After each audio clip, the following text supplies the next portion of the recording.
Hello and welcome to the Art of Selling Online Courses. The goal of this podcast is to share winning strategies and secret hacks from top performers in the online course industry.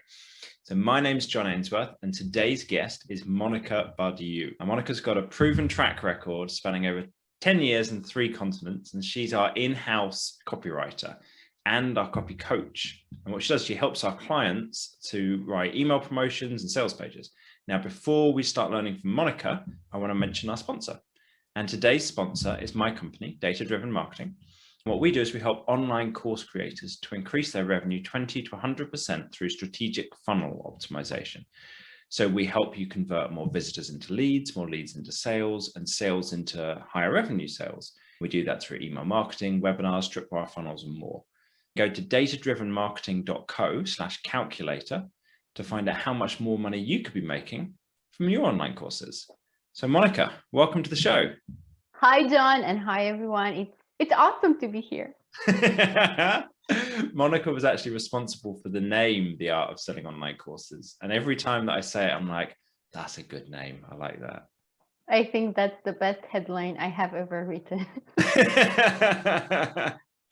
Let's get into it. So most people think that copywriting is difficult. What is our process that makes it more straightforward and easier? Well, first of all, we have a process, and that's already a good step forward. And we've been improving this process for, I think, 2 years or so. So now it's a lot easier to use and it's clear. And with us, it all starts with a questionnaire about the offer. And because we oftentimes write things for our clients, it's very important for us to know the offer in and out just as the client would know it. And then we do the whole process around figuring out the customer avatar and getting some customer language. And this is so useful in writing copy that converts and copy that is aligned with both the brand and the actual buyer. And so for anybody who doesn't know what a customer avatar is, could you talk them through that? Let's call it's an imaginary profile. It's a profile of who buys on your website, who buys your course. It's the person that you can help most through your products, through your offers. It's a compilation of a couple of, you have like demographics, sex and genre and all that stuff, and age. But what we use the customer avatar for is to figure out what are their frustrations, what are the pain points, what are the goals, what are their desires, and it's all related to what you do, your specific course. Most people, I find, they don't do this, and if they do it, they then don't use it. So why is it so important to have this customer avatar? It gives you clarity, and it applies in everything you do in marketing, because you can talk to everybody on the internet, but you can't really help everybody on the internet with your course. So you have to be very specific and align your marketing and your copywriting to speak and sound exactly like and to the person that you and only you can help. So for instance, I'm a mom, right? And I would buy from somebody who has a course who helps moms, I know, sleep better at night. So maybe sleep training for babies. And you could try and write your marketing copy to everybody in the world who might be interested in the whole idea, but it's me, the mom. I'm your customer avatar. I'm your ideal customer who needs what you're selling because it helps me live happier, healthier, and saner, and it allows me to enjoy my life as a mom better if I get more sleep at night.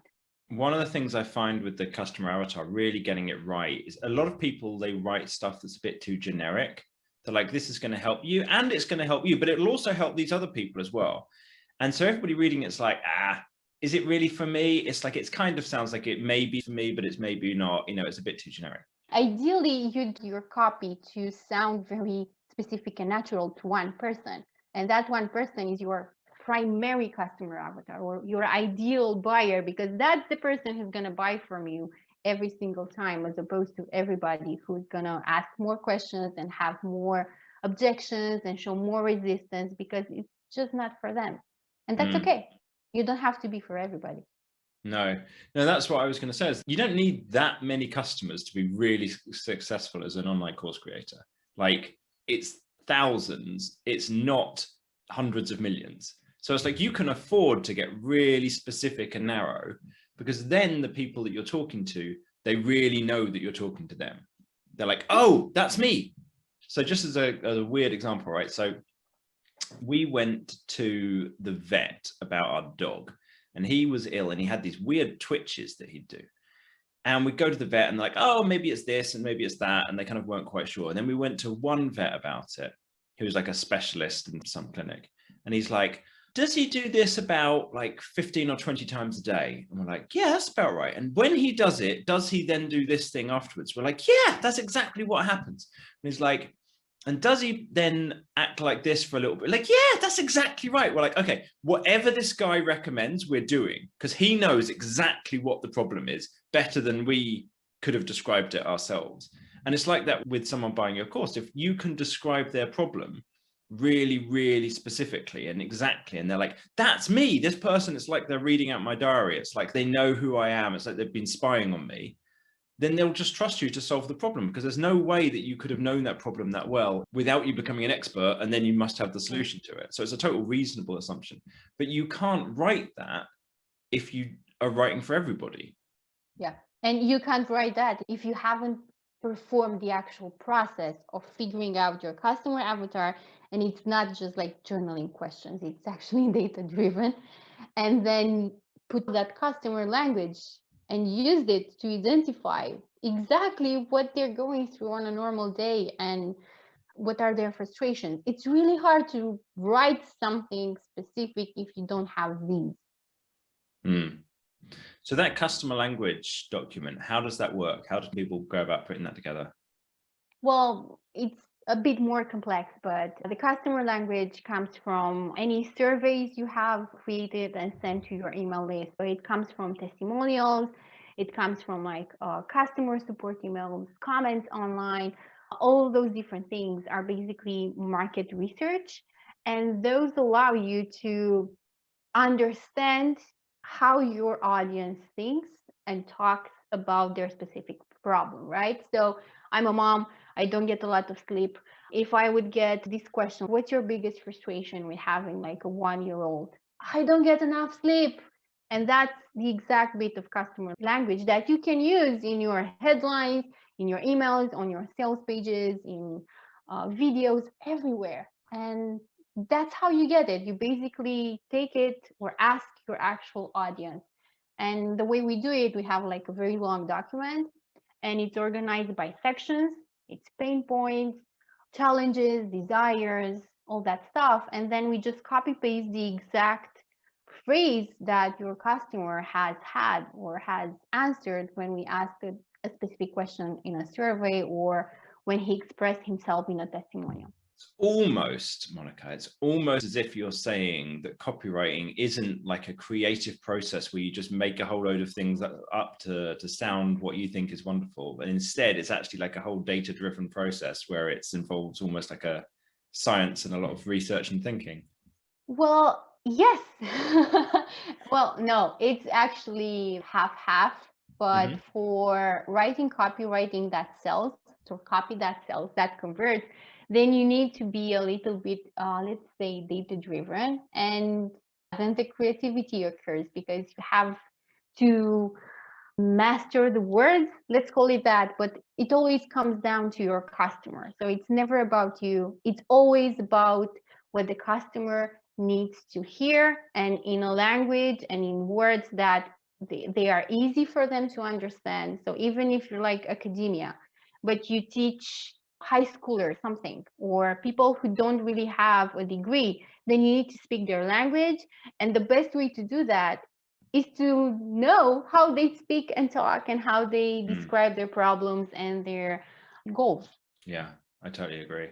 So another question then, what's the most important thing to remember about copy for sales pages? Because I know a lot of people struggle a bit with those. Well, actually started answering this question in the previous one. So it's different than normal content marketing. It's different from writing a blog post. It's different from just sending a newsletter.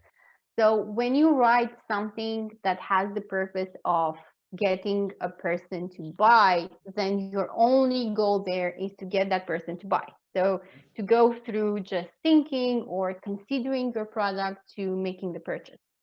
And the way you organize and structure your copy and your message on a sales page or in an email that has that specific goal is to answer all potential objections that they might have about this specific product you're selling.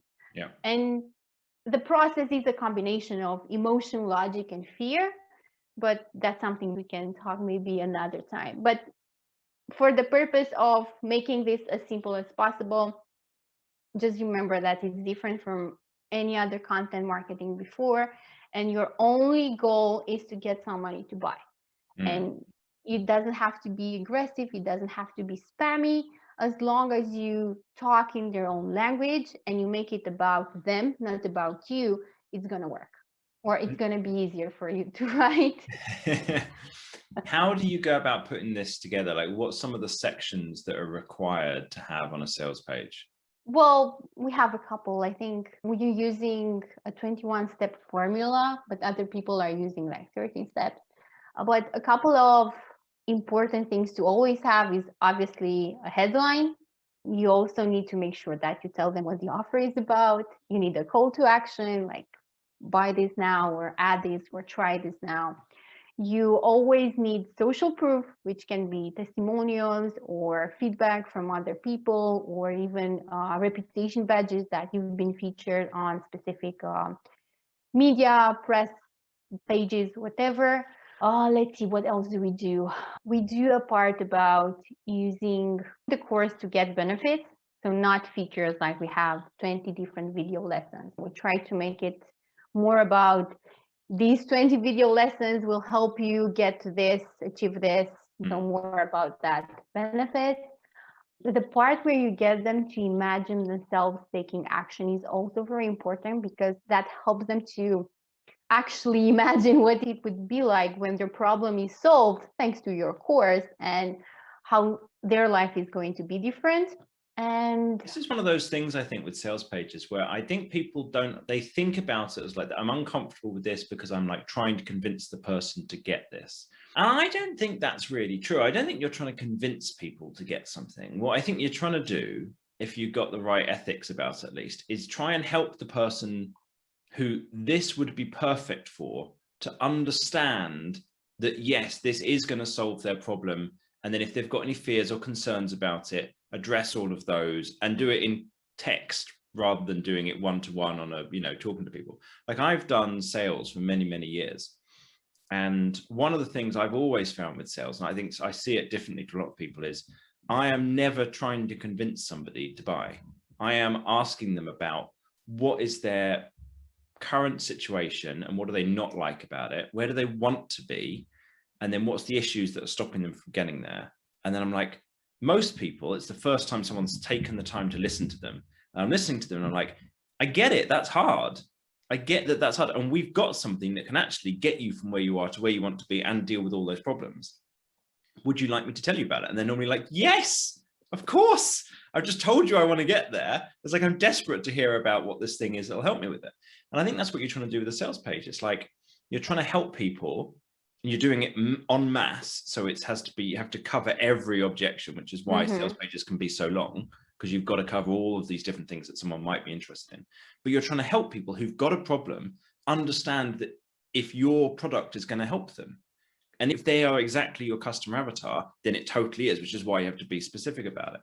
And I think that they're like a wonderful thing that's doing an amazing service. When people do a bad sales page, they're doing a huge disservice to people who would have bought your course. They would have had the problem solved. Their life would have been better, and they didn't get it because you didn't go to the effort of explaining it properly, or you didn't answer their objections. I think they're a wonderful thing. And it's like, I think a lot of course creators don't see that. They don't understand that it actually is really about helping people. Yeah, that was very well put. I have the same belief that as an online course creator and as a consultant, as a business expert, as a coach, whatever you do, You are an entrepreneur and your responsibility is to help your people to achieve their goals, whatever they are. And as long as you keep that in mind, that it's not about you, it's about them, then anything you're going to do is going to feel aligned with those people. And your audience is going to see, because you get to a whole new degree of honesty in your copywriting, and people get that. People feel that you're putting them ahead of yourself. And you mentioned that you have like really long pages. A lot of people have some mindset or false perceptions about what is good and what isn't good when it comes to selling their products online. Having long pages is okay. It doesn't mean that you're spamming. It just means that you're attentive enough to make sure that the person who gives your time and is considering your product gets answers to every question that they might have. And it's actually something, it's good. You're doing that to help them move forward in their journey over whatever it is that is going to make them happier or healthier. And you're not expecting anybody to read the entire page, because people need to read the bits that are relevant to them. But you're writing it for everybody, so you've got to include stuff that's relevant for every person who's interested in buying. Andy Fawcett, who came on the podcast before, he said he's got an email with answers to objections that's something, I think he said 4,000 words long, which is like longer than like blog post, most people's blog posts or anything like that. And it's just like, it answers every objection someone might have and explains, if you're worried about this, this is how it's going to work. If you're in this situation, maybe it's not going to be right for you. If you're here, here's why it is going to fit. Here's an example about it. And it's like, nobody's going to read all of those, but you read through and you find the one that's relevant. You go, oh, cool. They've thought about me. They've made sure it's, they've explained how it's right for me. Cool. I can now go ahead and buy without talking to somebody. And yeah, I think it's a huge misperception. People say, well, no, I never read all of those sales pages. Nobody reads all of them, but you've still got to write it because different people have different questions. Yeah, a good exercise is look at the pages that have inspired you to take action and buy, versus the pages where you can go from like the first section and say, no, I'm not buying this. And you just don't even pay attention to what else is there. It's just, no, I'm not buying it, versus, yes, I'm buying, and what you do there. Because I find myself buying things from long ass pages that takes probably 1 week to write. And I don't read every line. I just keep to, what do I care about? Well, this, does it have this? Yes, yes.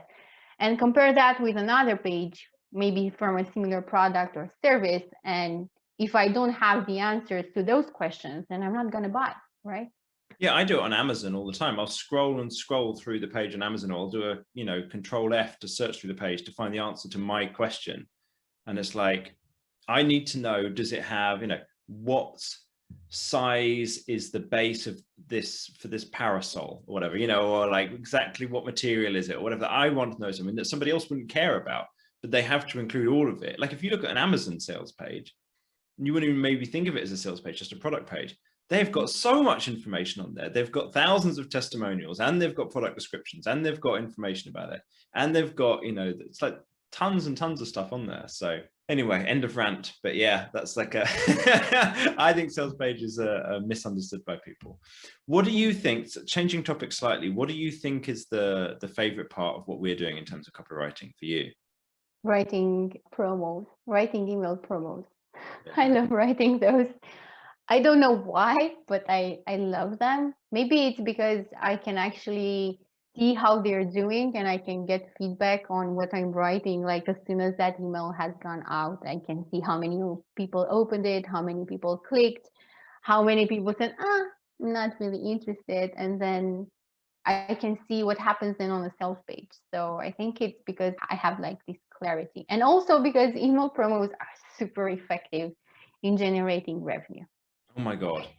Like yeah, it's one of the things that we do for people that was just like, we do the email promotion, look at how much money you made. Like we've got a client at the moment, haven't we? They've got an email promotion going out right now, and they've had like, well, I'll talk to people a little bit about some of the kind of results they've got. Well, let's see. I think they've started with 1 week promotion. It was about increasing the price of their course. and then they had some downsells. And I think in 1.5 weeks, they've made $25,000, Mm. and they've hit their first $10,000 day ever in their business, which is amazing. And it was actually coaching/consulting client. And it was really interesting because I guided them through what needs to be done in every email, what's the structure, what's the logic, what needs to happen. And it was interesting to see how it actually works, even when I'm not doing it. And you're not writing it. Yeah, yeah, Yeah, yeah. because the process works, the templates work, and when you empower the online course creator with the knowledge of how to use these systems to write to their email audience, it gets them results, and it's very surprising. And I know I've been checking the results every day. Cheering them on. I know, it's great, isn't it? So one of the things that I found, right, is that email promotions are amazing. They work fantastically well, and almost no course creator does them. Or they'll do, like, I talk to hundreds of online course creators, and they generally say, yeah, maybe about 3 a year. Black Friday, 4th of July, one other one. Why is that? Why do people not send these email promotions? People are afraid of selling. That's Okay.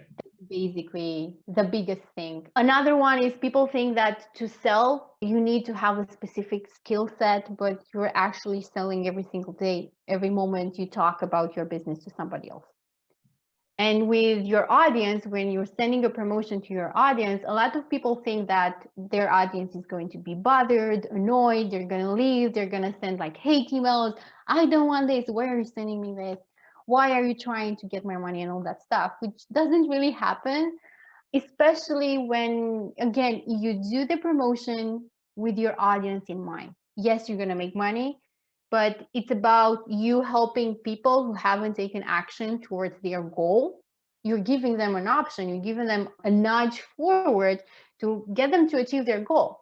So it's not about, hey, buy my product because I want to make more money. No, buy this because if you want to achieve this, this course is going to help you get closer to that.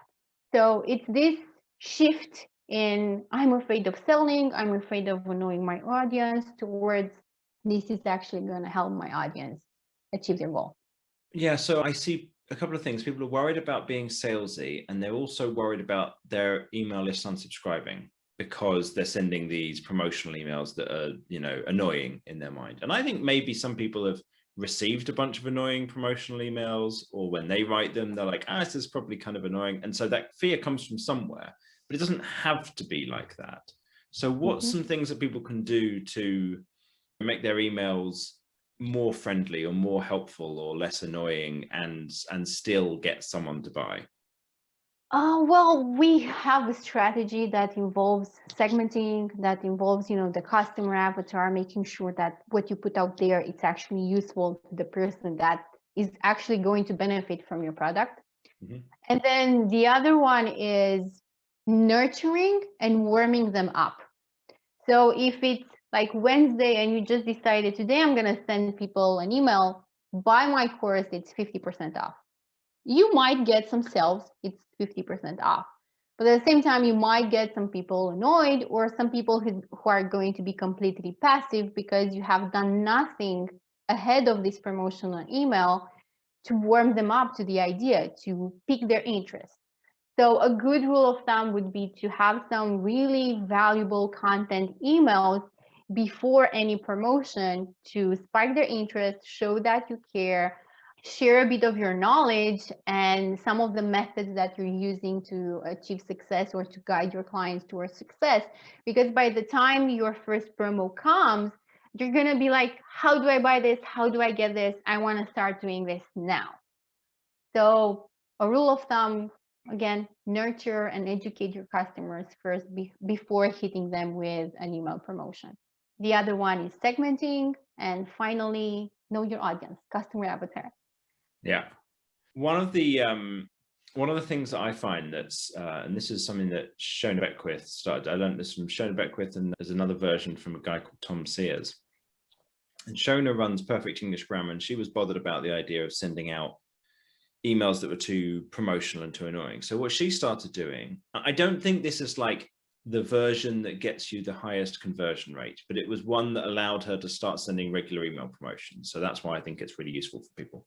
So what she'd do is 6 emails in 5 days, all about one course, and first five emails, Monday to Friday, would be a tip from in that course. Very short tip, like 2 minutes, something someone could practice or implement or think about.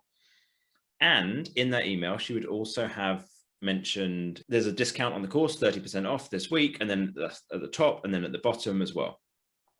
And then on the 6th day, she'd say last chance. So like we have that going, going, gone sequence. This is just the going one, I guess, or the gone one, or something like that. So just saying that this discount's going away in 6 hours, something like that.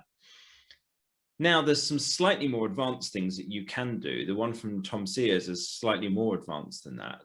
And what he does is he has 3 emails that are useful content and then 3 emails that are promotional. And so one of them might be about benefits, one might be about the fear side of things, like what is it that you're worried about or concerned about and how this is going to help you to deal with it. And then one that's like a last chance email. Now, you can take that as a starting point. I think almost everybody can start sending out those kinds of promotions. And so they have set those up and start sending them and start getting returns.